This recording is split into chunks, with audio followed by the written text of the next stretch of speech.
¿Cómo puede un virus sin vacuna, sin tratamiento y con una letalidad del 25% circular por el mundo sin que nadie lo conozca?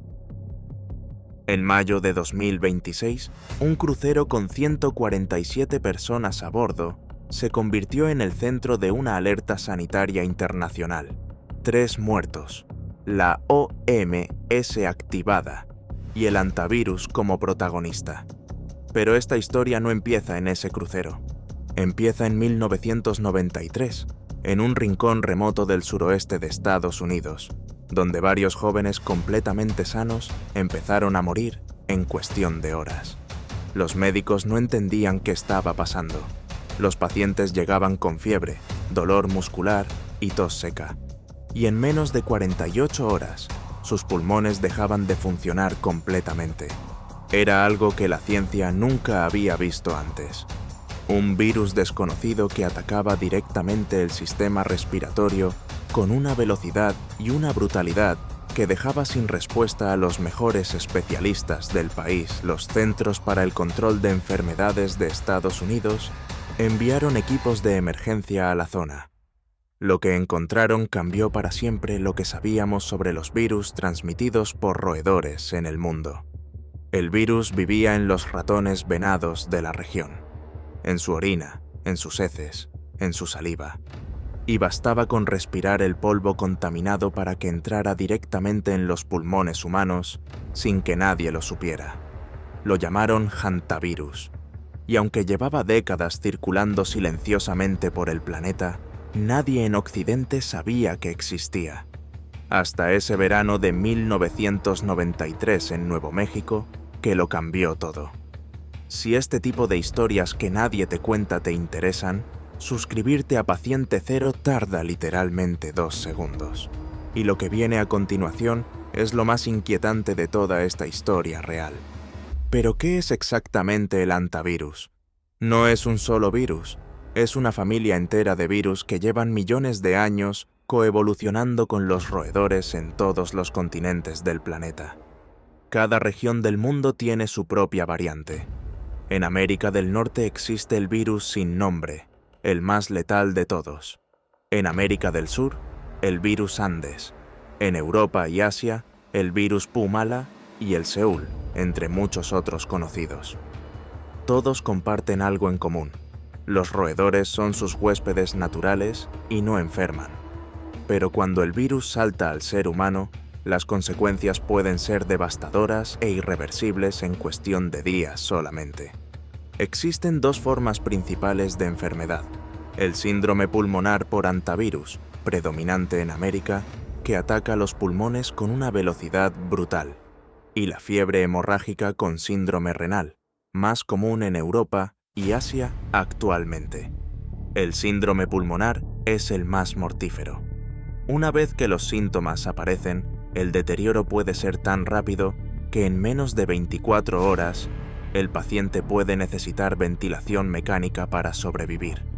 La tasa de letalidad del síndrome pulmonar supera el 35% en algunos países.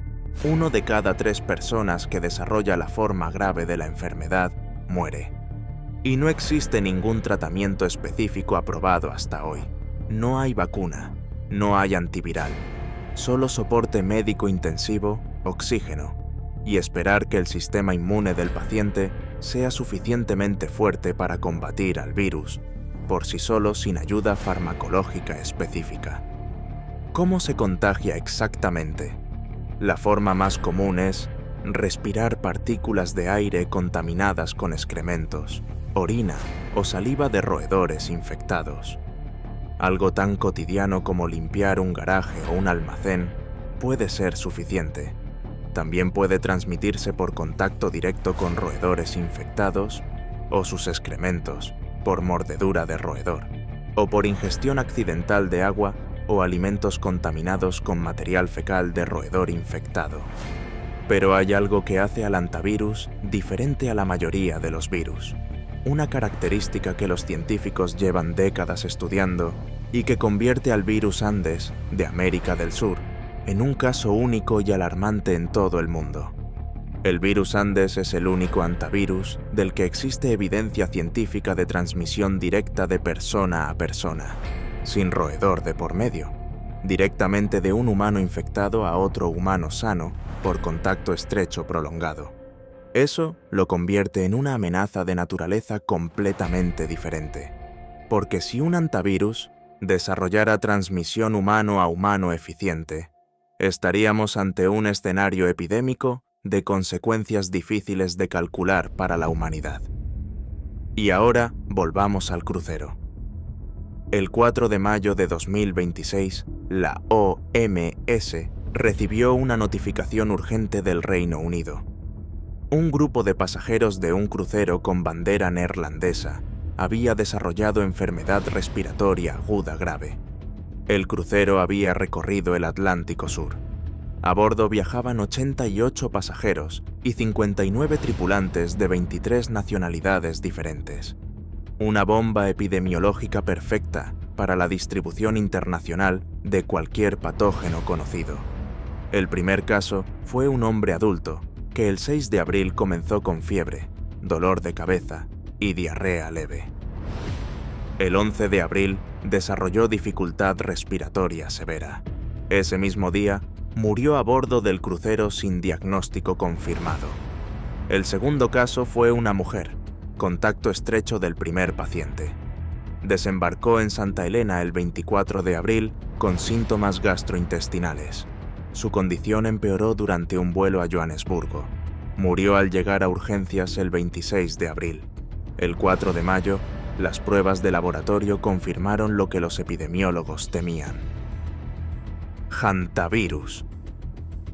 Inmediatamente se inició el rastreo de todos los contactos de los pasajeros del vuelo y del crucero en 23 países diferentes. Para ese momento ya había un tercer fallecido, un paciente en estado crítico y varios casos sospechosos entre los pasajeros. La OMS activó sus protocolos de vigilancia internacional y todos los países con pasajeros a bordo fueron alertados.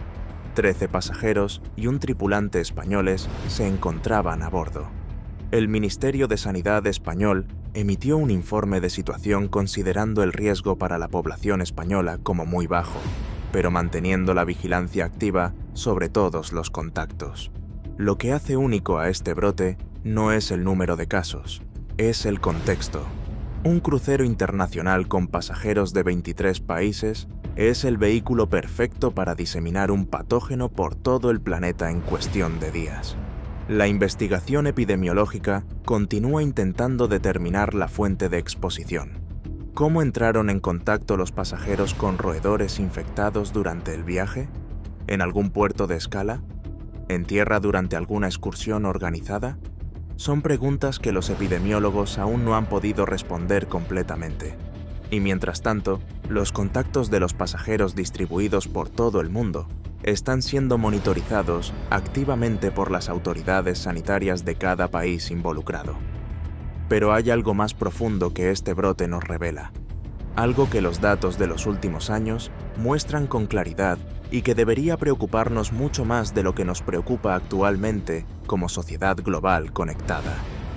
En 2025, solo en las Américas, 8 países reportaron 229 casos de hantavirus y 59 muertes, una tasa de letalidad del 25,7%, y eso solo en los casos detectados y reportados oficialmente. Porque el hantavirus es un virus silencioso. Muchos casos leves o moderados nunca se diagnostican correctamente.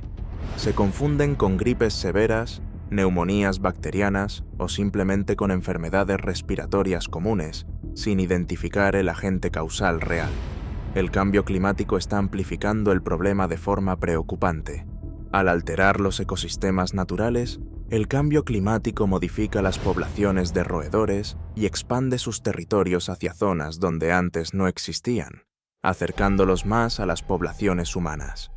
Las sequías y las lluvias extremas, fenómenos cada vez más frecuentes, alteran directamente la disponibilidad de alimento para los roedores y provocan explosiones demográficas de estas especies que los acercan inevitablemente a los entornos humanos habitados. Los científicos llevan décadas advirtiendo que el hantavirus es uno de los patógenos con mayor potencial de emergencia en un mundo con cambio climático acelerado, urbanización creciente y ecosistemas naturales cada vez más alterados e intervenidos. Y sin embargo, la inversión global en investigación sobre hantavirus es una fracción minúscula de lo que se invierte en otras enfermedades con menor tasa de letalidad. La falta de vacuna y tratamiento específico no es un accidente científico, es consecuencia directa de esa desproporción en la inversión. ¿Qué puedes hacer tú para protegerte? La buena noticia es que el hantavirus no se transmite por el aire, como el COVID, ni por contacto casual entre personas. La transmisión requiere contacto directo con roedores o sus excrementos. Evitar el contacto con roedores silvestres, usar mascarilla al limpiar espacios con posible presencia de roedores como garajes, almacenes o cabañas rurales, y no manipular roedores muertos sin protección son las medidas más eficaces conocidas actualmente. Si viajas a zonas rurales o realizas actividades al aire libre, en áreas con presencia de roedores, extrema las precauciones. No acampes cerca de madrigueras, no dejes comida accesible y ventila bien los espacios cerrados que lleven tiempo sin utilizarse. Y si en los días siguientes a una posible exposición desarrollas fiebre, dolor muscular intenso y tos seca, acude inmediatamente a urgencias y menciona explícitamente la posibilidad de exposición a roedores. El diagnóstico precoz es la única herramienta real que existe, porque el hantavirus nos recuerda algo que la pandemia de COVID debería habernos enseñado definitivamente. Los virus que más deberían preocuparnos no son los que ya conocemos, son los que circulan en silencio mientras nadie los vigila lo suficiente. Paciente Cero existe para contar exactamente estas historias, las que los medios no profundizan, las que la ciencia conoce, pero no llegan al público general. Si llegaste hasta aquí, dale like. Le dice al algoritmo que esta historia merece llegar a más gente. Y suscríbete para no perderte el próximo vídeo. Nos vemos en el próximo capítulo de Paciente Cero.